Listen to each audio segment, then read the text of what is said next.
Welcome, everyone.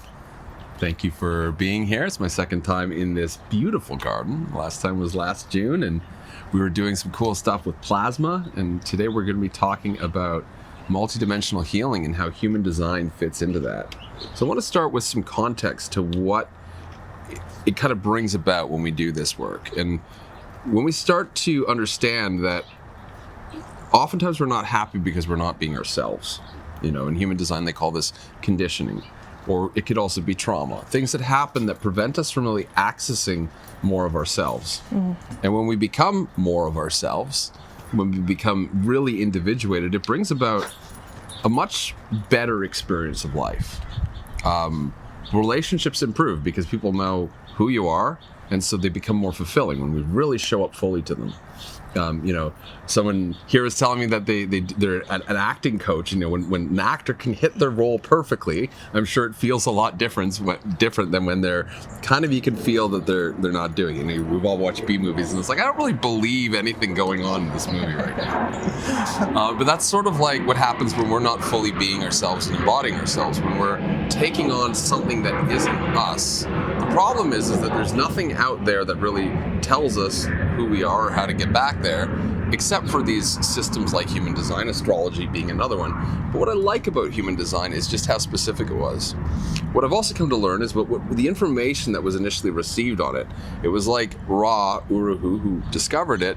He saw this giant vault or labyrinth, and as one person in one lifetime was able to only penetrate so far, but he kind of gave the keys for others to kind of have their own expeditions. And so what I've done is I've gone in, I took his path, and then I walked my own path and had my own expedition. And what I've done is I've actually partnered with Amber. And so what we do is we kind of use human design to diagnose those key areas where we're going to have the highest likelihood of the snags into lessons that keep us from our greatness, that pull us back into a inauthentic or a smaller version of ourselves that just eventually leaves us feeling isolated, lonely, disconnected, maybe looping in the same mental patterns, as opposed to living that story of our quintessential selves. I want to talk a little bit about what the healing work is like from your perspective. Yeah, so it was a bit of a journey for me right when I first started to go through my spiritual awakening in 2020. I was guided towards many different healing modalities, but I just found that none of them really were doing the trick. And I was really full of like a lot of trauma, and I had a lot of addiction issues and a lot of things that I was struggling with. And I really enjoyed some of the healing modalities that are out there, but I was like, this is not really this isn't mine. This is somebody else's magic, and I want to really tap into that for myself. And so I started to have this initiation process where I started to see things multidimensionally. And for me, seeing things multidimensionally is really just seeing the totality of our being, all the way from source, from that 12th dimension all the way down to the first dimension, and that's intertwined into the DNA. And so when we're specifically looking at information, it's like we're looking right within the being of the DNA of that individual, because it's being held energetically. The thing that we have to keep in mind as we go throughout this is that a lot of us are very traumatized in so many different ways. Trauma runs on so many different spectrums, and because of that, our chakras are like these lenses in how we're viewing ourselves through the world. And if we have different layers of traumatic imprints in those lenses, then it's going to distort how we're viewing ourselves and how we're viewing the world. It's also going to distort how we're accessing energy healing. It's going to distort how we're accessing universal information. And so part of the journey that we've been co-creating on is really taking what I can channel into those directions, and then he brings it into this more pinpointed, I guess you could say logical, but it's like it's a lens. It's a lens. Actually, I really like what you said there with the chakras being lenses. Yeah.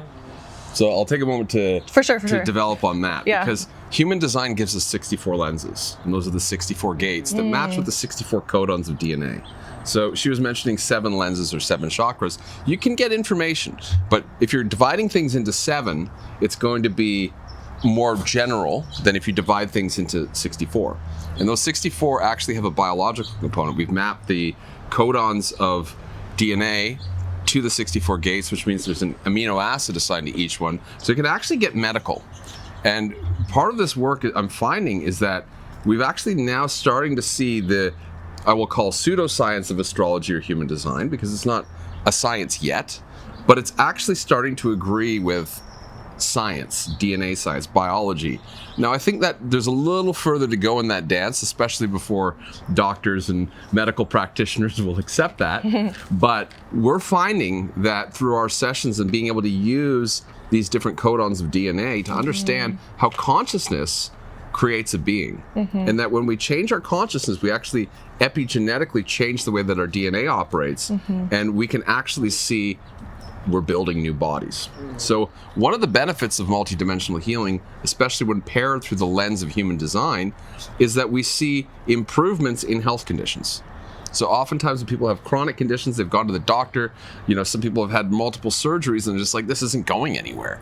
And when they clear the imprint multidimensionally that gets identified through their human design, all of a sudden the body knows what to do. It's just that those higher layers of the body are blocked. And right before the session, Deb did some Reiki, right? And so Reiki is non-physical, it's energetic.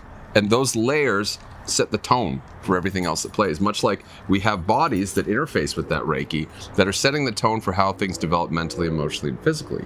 So when we work energetically first, we're working up the chain of things. And so when we correct things in these higher dimensional layers, it steps down and it goes to a root cause level.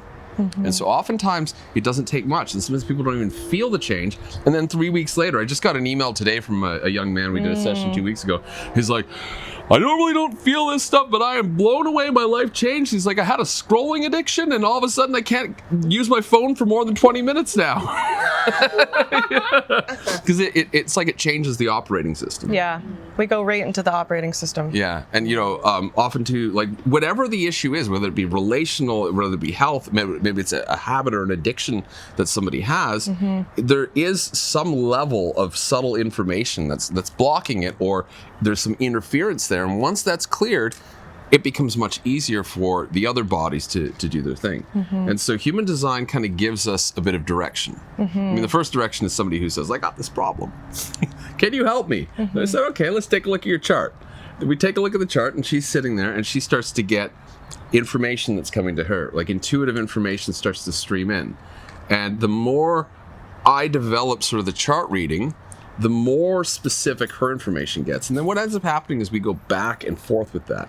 So now, she's one person. She can't help everybody out. So we're trying to figure out, how do we do this on a larger scale? So how do we actually share this information? Because we can read our charts and then we can do something afterwards. So we can do this for ourselves as well.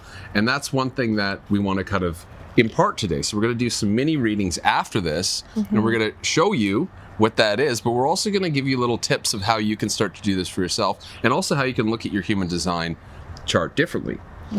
If you've never heard of human design or worked with it too much, that's okay. All I need is your birth information, and we'll get started, and we'll sort of guide you through that process so it feels more natural and more beginner friendly. But those of you that are more advanced with human design, you're going to have some fun with this, because I bet we're going to be able to give you a perception that might feel a little bit different than what you learned in the training, just from what we've sort of, I guess you could say, trailblazed in our own journey through this labyrinth of this vault that Ra Uru discovered. I'd like you to speak a little bit more about multidimensional healing and some of the shifts that happen with people, and what people can expect with the process, because it can be much different, definitely than normal life, but also from other forms of energy work. For sure, yeah. Again, it's about I have this incessant desire to go deeper on everything all the time. And so when I was, learning how to read multidimensionally within somebody's field, we were healing these certain layers, right? These certain parts of somebody, maybe a stuck energy, maybe a certain emotion or something like that. And it would create some sort of change, but it wouldn't actually completely shift the person, right? So then I started to realize, okay, so we need to start looking at the human from all perspectives. And so as we're going into the field, we're seeing that these chakras are just lenses, and it goes all the way from the root all the way up to the 12th and of course beyond, but we specifically work with 12 chakras. So we look at those as dimensional pieces, layers of consciousness, right? And in those layers of consciousness, when we're tapping into somebody's field, when somebody says, okay, this is what I have going on, the intention is, okay, show us the root of where this began. And so this might take us into parallel lives, multiple parallel lives. It might take us into ancestral lines. It might take us into future off-earth places. And really, at the end of the day, it all ends up being interconnected anyway. So it's finding the common thread, the common theme, and getting to that root story, that whatever happened, you created this sort of theme, the story, and this has become a program. That program has these beliefs, and those beliefs are projecting out into your field to recreate whatever it is that's in there. The trigger points are, of course, like the emotions that you're feeling as well. Mm-hmm. What's interesting too, because we don't expect anyone to take this at face value, it probably sounds far out. Mm-hmm. All these different dimensional levels and stories about parallel lives. How do you verify this? Well, the interesting thing is the information that comes through often will come through her without any prior knowledge of the individual, and the individual will be like, oh my God, that's spot on. She said once we had a reading, and she's like, this is a really weird one, but I just saw you. And like it was like your teeth were falling out. I don't know what that means. And then the person's like, I've had this reoccurring. I said nightmare. Nightmares. Yeah, I was like, I'm seeing nightmares and teeth falling out. That's what and the person like goes like, and they go, oh my God, like I've had this reoccurring nightmare of my teeth falling out. Yeah. And then that confirmation led us even deeper into some really the deep subconscious underpinning of what was causing that. Mm-hmm. And so we don't expect anyone to believe it at face value, but there will be those synchronicities that show up. Like, how did you know that? Mm-hmm. And then also when they lead to these deep resolutions, you should feel something inside of you. It's like, yeah, you know what? You're right. And it should be grounded in something that is psycho-spiritual, meaning it's like practical. Yes. It's not just like pulling up energies for the sake of energies. It's like pulling up these things, these ideas as themes that can lead you to resolving blocked or stuck patterns in your life so that you live a more harmonious, live a more authentic life. Mm-hmm. And it does have to be practical. I mean, one of my mission statements is bridging spirituality with practicality. Yeah. Because it's all fun and games to like be out in like the different realms and doing all that kind of stuff. But if we cannot ground it in this reality and make it true to like how we're existing, then, then it just becomes kind of like woo-woo. Mm-hmm. Yeah. That's my one channel, the 2551 Bridges. Yeah. Mm-hmm. The birth with the spiritual life. Yes. And has a lot of fun. Innocence. I love that. Yeah. It's interesting too, because the other part of work we did, I think we shared a little bit, but we go to different sites, especially Amber's done this. I did this sort of without knowing my whole life, but she consciously goes around to places and she is like an electrician sorting out the distortions in energy that have taken place. The Earth has its own energetic signature. I knew this as a geologist. I looked at geological maps and I'm like, the geology here matches the town that's built. There's this place with cool geology has cool hip people and artists and people into spirituality. Well, I can see that. I can see the boundaries of the town kind of match the geologic map. So I knew there was some correlation with land spots and the energy there.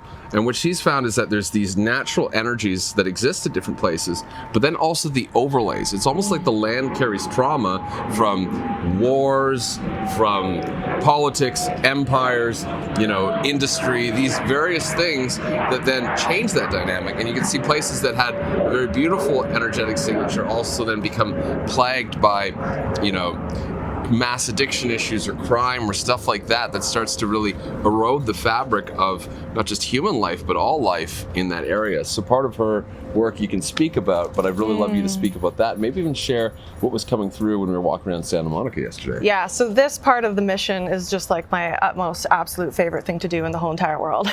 I love doing grid working. For me, it's about going to these different areas of the planet that I feel called to. And sometimes I'll know a little bit about why I'm being called to that location. Maybe I'll have had a few synchronicities and a bit of information come through.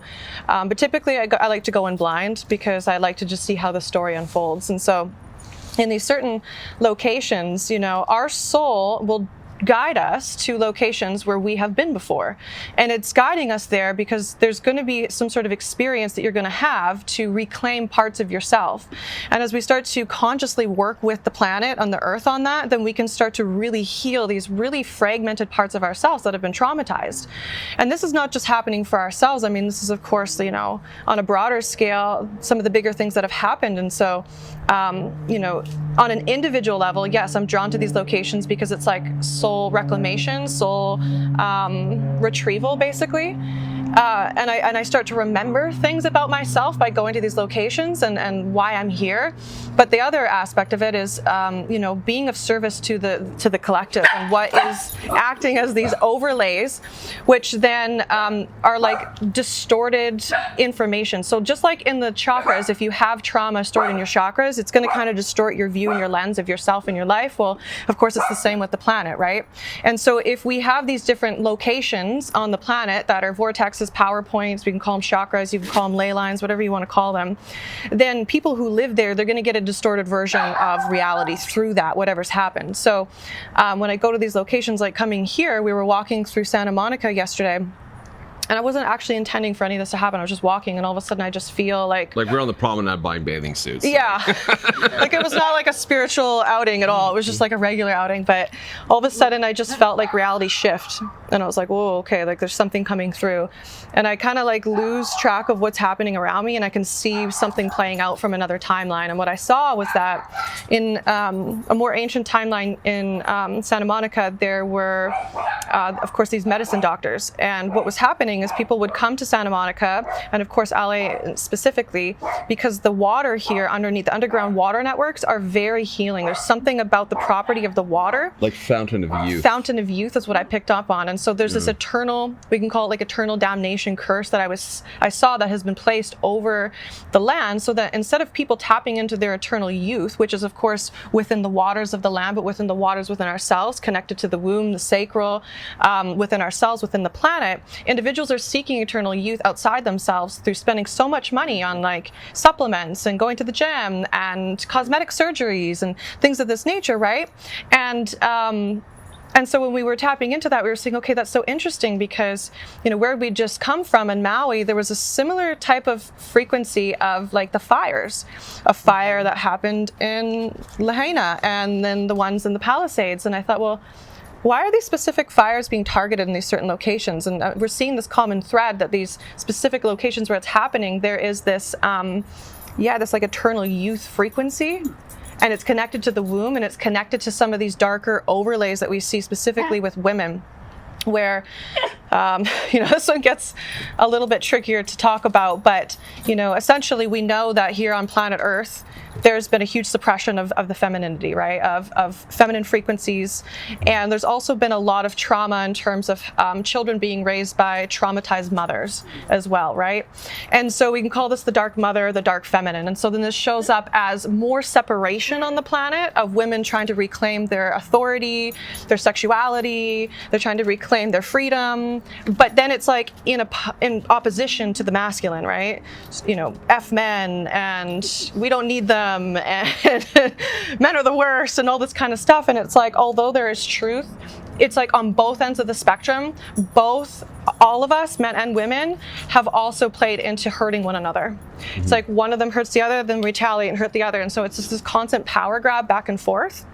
And so what we're trying to do is work with this network to help unify it again and clear those distortions of where men and women have been basically put against each other, to like hate each other and to fight against each other all the time instead of truly coming into union.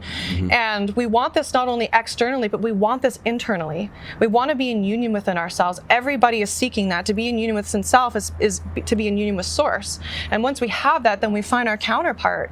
And it's like once you find that, you're just, everything clicks and everything is easy. There's no compromises that have to be made. There's no, all these things that we go through in relationships. And so the greater work on the planet is also tying into this greater work into helping others on this planet find union with their counterpart. Yeah. The other part too about it was interesting because we were exploring this, and I said, well, that's a very interesting download about the fountain of youth and this thing. And I'm just like, I'm going to just stand here and feel these currents. And I started to really tap into that just energetically. And I was on a call today with somebody who lived in Santa Monica, and they go, when I lived there, I was there for 5 months and all my health problems went away. And so we told them about this thing, and they're like, oh, they laughed. They're like, yeah, I can totally see that. And what I wanted to say is the most important thing is in clearing and resolving these earth distortions is that we come back to the original mother, which of course is the planet. And when we start to tap into that, we see that there's no transaction that needs to be placed. Nothing needs to be bought or sold or bartered like merchants. Instead, we're just given this in abundance, and it's there for everybody. Yeah. And when you do that, you level the playing field, and then there is no more division. There is no more distortion and separation between our internal masculine, internal feminine, but also with each other in the world.